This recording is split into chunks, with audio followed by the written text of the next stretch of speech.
You've played alongside and with many of the great lady champions of the world. But let's talk specifically about Annika Sorenstam and Lorena Ochoa. You know, people don't understand about Annika. She played alongside of us for 8 or 9 years and didn't do anything. So we knew her at a time that she just was an average tour player. Well, how can any tour player be average to be out there? People don't realize how good you have to be. 140 in the world can play only one tour. But she never won that much. She just was a middle of the road kind of player. And something clicked. And I saw her and played with her my final year. And the difference was she turned it up a notch. She got longer. She got fitter. We used to hit the ball about the same distance, and I noticed she had increased her driving average of about 15 more yards than me, but her short game had improved immensely. And I said to her, I said, this is so great to see because we both hit the same amount of greens. I shot 74, you shot 68. I said, there's the difference. You've improved your short game and you're going to go on to win many events. And she just rose and became unbeatable. And it happens, you know how it is, Dale, when you finished leading Order of Merit, you get on a rhythm that you feel like you just play and you don't think about not winning. And we've been there a few times, haven't we, like Annika? She's a very mentally tough lady. Lorena Ochoa seemed more naturally talented perhaps than Annika. Wonderfully so. A very odd swing. I played with Lorena in Arizona. She was playing for Arizona State. It was her last year, and she was an amateur. And I played our first round together, first two. And she was about 18 at the time. And we finished, she played beautifully. Shot about 2 under. And I came off the green and we were chatting and her parents came up, 2 lovely people, and they said to me, you know, what do you think about our daughter as far as her ability? And what would you change? And I said, number one, nothing. And just let her compete. She is a natural style, don't change that move because you'll get into a lot of trouble. It's her natural move. I've never seen anyone so tiny. Dale, she's tiny in the sense of frame, and she was quite short, hit it as far as anybody. Now you're talking about tiny. The next thing was the Koreans all took over. I mean, they've just had so many wonderful players.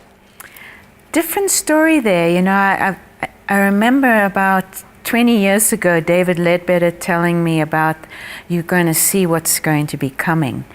And he had been coaching quite a lot of these youngsters. And I didn't realize this, but in 1993, Samsung sent Phil Ritson, our great Phil Ritson from South Africa, to Korea to start coaching the coaches. Their coaches over there for 3 years. And Phil then said to David, listen, you got to see what's coming because the ladies are being coached because the men are having to go to army. So they were doing military training, so they had to wait it out. So they started training these young women. And he said, their discipline, they're going to take over the world. And sure enough, that's what happened to the LPGA Tour. You know, you've just actually reminded me why you won majors and I didn't, because I had to go to the army. Must have been that. Your golf swing has been admired by people for the last 40 years. You had an upright swing, you had lovely rhythm, and yet you created a lot of power. Any things that you'd like to change about your swings? What were the sort of thoughts that went through your mind when you played your best golf? No thoughts at all. I had such freedom. You know, it's funny. We are all wanting to change to get better. I mean, I always strived to want to be a bit better, and most of the time working on the wrong things. And my golf swing was really honed in the sense by my father. My dad was such a great technocrat in the sense that he studied the golf swing, still as an amateur, but he read everything. And he said to me when he started working with me and starting to teach me the fundamentals, he said to me, I never want you to read a golf book, ever. You'll get too confused. He said, you play so much with feel. And he said, you have your basics, you have such good fundamentals. The only time you're going to get into trouble is when you get off base with them. And he wrote a book for me from the age, I have this little book. And when you get older, and I think one of my biggest faults in the sense of messing with my golf swing was when I went to the States and I thought I needed to get better. And I thought I needed to practice more. And my swing was so natural, the only thing I should have been practicing was my short game, my putting, my chipping. But I wanted to work because the Americans work so hard. Beating golf balls was my biggest detriment. I play better without. We all are different. We all are made differently. And I found if I didn't play as much or hit balls as much, I played better. It's funny you say that because Harold Henning was exactly the same. Harold also believed that, he didn't need to practice as hard as Gary Player or some of the guys that really worked hard. And it certainly worked for him as well. We've got now a group of South Africans that are playing on the international tours. Ashley Simon, Leanne Pace, Stacey Bregman, and one or two others. What are your feelings about them? Well, I've watched them from a distance. Dale, I have not really had any involvement with them at all. Haven't really worked on their swings or helped them with anything. But they've been out there now quite a while. I mean, Leanne Pace has done very well. She's been out on tour for a number of years. She's done very, very well. It's a very, very difficult life. People think, coming from here with all this talent, you're going to take on the world. It's a different lifestyle. And as you mentioned earlier, for women or girls going out is a lot harder than for boys, and I think it is. But we as South Africans also are different. And you go into this big world, you need to have a pretty solid foundation. And for me, if I was to talk to any of these youngsters, they got to go to college. They must have something to fall back on. In our years, it wasn't so. But every youngster, you must have an education to fall back on that, only 1% in the world play golf at that level. And you got to understand that things happen where you might not be on tour. And at least you have this education. And these kids here must understand that they need more international experience before they turn professional. It's interesting you mentioned that, it is a tough life. And I mean, just a simple thing like going to dinner. A guy can go to dinner on his own. It's more difficult for a girl to do that. If you'd had a child, a girl or a boy, would you encourage them to play on the tour? Depending on their personality. I would encourage them to play the game I love, but it takes an incredibly strong, disciplined personality to live that lifestyle, and especially for having longevity in the sport.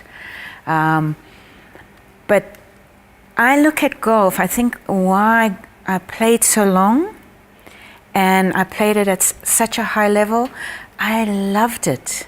It was my ballet. It was my form of expression. And when I mentioned earlier that I wasn't as competitive all the time, it was like my safety valve, that I could get to where I was comfortable to win. And I felt if I could play at that really high level and be within 10 shots of the number one, for the week I could win, so I wouldn't have all the press. I had a hard time dealing with all of the press all the time, so I kept in the background. That suited my personality. So I found my way, but a lot of kids don't have a solid foundation and they lose their way out there. And it's unfortunate. And, you know, I look at what we have in this country, the talent we have. I'm looking from the female side. A male side is unprecedented, the talent that comes. But what's happening with our young women? There is so much talent. Why aren't they getting any better? So something's wrong here. So they're not being coached properly. They're not being taught the mental side of the game. And that's very frustrating to me because they have everything at their feet here, weather-wise, opportunity. So I don't know what needs to be changed, but something has to happen.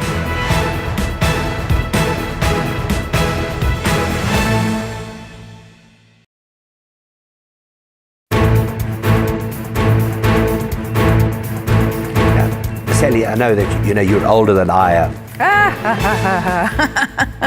But I can still outdrive you. You're going to set your sights higher than that. But you've won major championships. You've won tournaments. You made a living out of the game for years. You're highly respected. You're in the Hall of Fame for golf in South Africa. You could say you've done it all. Any regrets? I could have played better in the sense there was a time when I was number 2 in the world and was in the top 7 for 10 years, but I got sick at the prime of my career, and I regret not having the opportunity to have had those 8-9 years of that setback, because when you take 2 years off a tour, people don't realize you're losing 5 years. That experience of playing constantly at that high level, you lose. You got to get it back. So it took me 5 years and I never was the same player. When I came back to competing, I didn't feel the same. I didn't have the same motivation. And that's fine, but so it sounds like a sorry story, but I regret not. I was just reaching that level of really dominating, and it was fleeting. And I didn't win the US Open. That was like one of my biggest dreams. My dad's and mine. Would that have been it for you, to win the US Open? Would have been amazing. Because with my dad, we used to talk about it, the majors, and Dad always said to me, gee, wouldn't that just be an absolute amazing feat? And I was close twice. And the interesting one was my dad had just died, passed away in '86, and I had not been well, and I had not competed.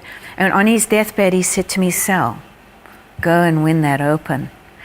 And I was shocked because I didn't want to go back. And it was in March when he passed, and he said, you got to go. So I teed it up in June, and I had my brother on the bag. I didn't have a caddy. I had my brother. He's never caddied in competition. And my brother ended up caddying for me, and we almost won. We lost in a playoff on a Monday. You're kidding. 18-hole playoff, and Donovan was on the bag. And who beat you? Jane Geddes. Yeah. And she was pretty much exactly the same age. Wasn't she? A few years younger. Was she? Because she played, you two played together for years and years. A phenomenal competitor. But the memory was Donovan on my bag, because you got to understand, he was so nervous. Yeah. And I had to teach him how to caddy, how to rake the bunkers, and how to be. And I said, Donovan, that bag, you mustn't put in front of the players because they can see it when they putt.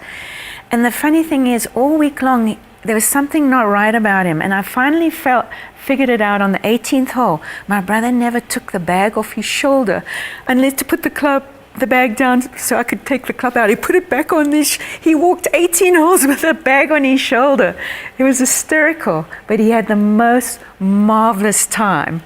I mean, I might be talking a lot about this, but you got to appreciate this relationship because he's like 3 years younger than me, and I'm like, you can't caddy as, you know, on the tour. But he begged me, so he went out, and he arrived at this event, and the caddies were furious because he had taken one of their bags. And the caddies are giving him what for all week. He would come back to the room and tell me. So Donovan said to them, listen, it must be incredible life. And he talked to the number one caddy at the time, Bill Buskey. He's caddying for Beth Daniel. And he said to him, come on now, what's it like to be a champion caddy, and what does it feel like? And Bill was going on about what it was like. And he said, and you know, walking down that 18th hole with lined fairways with people, what a feeling. And he said to my brother, well, you'll never experience that. So here we are on the 18th hole on Sunday, and Bill's watching my brother coming up the 18th hole. So my brother walked over to him. He said, now I know what it feels like. Just those memories. What golfer, male or female, would you pay money to go and watch? Dale Hayes. Oh, you know, it's interesting there. There's one golfer that fascinates me, and that's Bubba Watson. I would just love to follow him for 18 holes and see how he gets around a golf course, because that is the most bizarre way of playing golf, but it's so exciting. It's hit or miss. I'm actually thinking about because they play very well, not because they're weird. Well, he is exciting. He's brought a whole new level to the game. But, you know, I do go to the Nedbank every year, and it's so wonderful to watch these guys in person. And, you know, I just, I love to watch good golf swings, classic swings like Charles Schwartzel. I mean, Louis, I love Louis Oosthuizen's rhythm. When you look on the screen and you look at our guys, their rhythm and their styles are so classic. But, you know, there are so many great players. But for me, I'm an older generation. So I would love to play with Gary. Gary was very instrumental in my career and all of ours. And he's at a time now where he's lovely to be around. He's wonderful, isn't he? Yeah, he's such fun. He's such fun. And I mean, he lived a life of such competition, and I love being around him during these years. And he's still so competitive and just wants to still be so good and so motivating. It's actually quite interesting. His father was called Laughing Harry. And Gary's become exactly the same. He loves to laugh. He's terrific to be around. The greatest lady golfer ever, was it Annika or Mickey Wright? When you look at the statistics, the greatest woman of all time in her record is Kathy Whitworth. I think she's won more tournaments than her male counterparts. Yeah, correct. Great competitor. Not as many majors though. No, not as many majors. But then came their eras, and I would have to say Mickey for her performances, but her style. Kathy for her wins, but Annika, she became such what I would consider their golfers and champions. I think Annika is a champion. The way she had performed and how she conducted herself. So she would be my favorite. How about in terms of the male players? Tiger, Jack Nicklaus? Well, that's a tough one. How can you not think of what Tiger's done?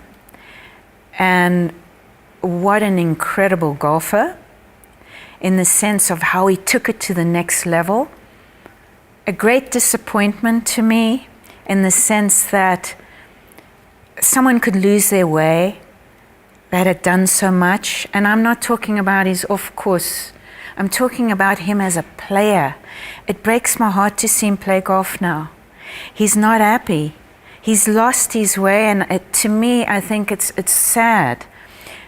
Jack has been around forever, and he's a great statesman, and he's done so much for the game. And I like that old Bears record to stand. I get the feeling now that the players don't look like they're enjoying themselves. They don't look like they're having fun. Tiger looks miserable. You know, Charles Schwartzel doesn't look like he's having fun on the golf course. And so many others. And in our day, it seemed, I mean, we love the game. You know, we love to play the game. We love to compete. Do you think it's changed? Absolutely. Is it money? I think it's, well, that's definitely part of it, but I also think it's how our youngsters are being promoted. And they don't really have to think for themselves anymore. They've got fronts with their agents. Yeah. And their personalities aren't coming through. They can't make a step without their agents. And it's unfortunate. And I think, you know, there comes a time when, you know, our game is suffering. And you got to look hard at what the problem is. I mean, you watch television today and these chaps look homogenous.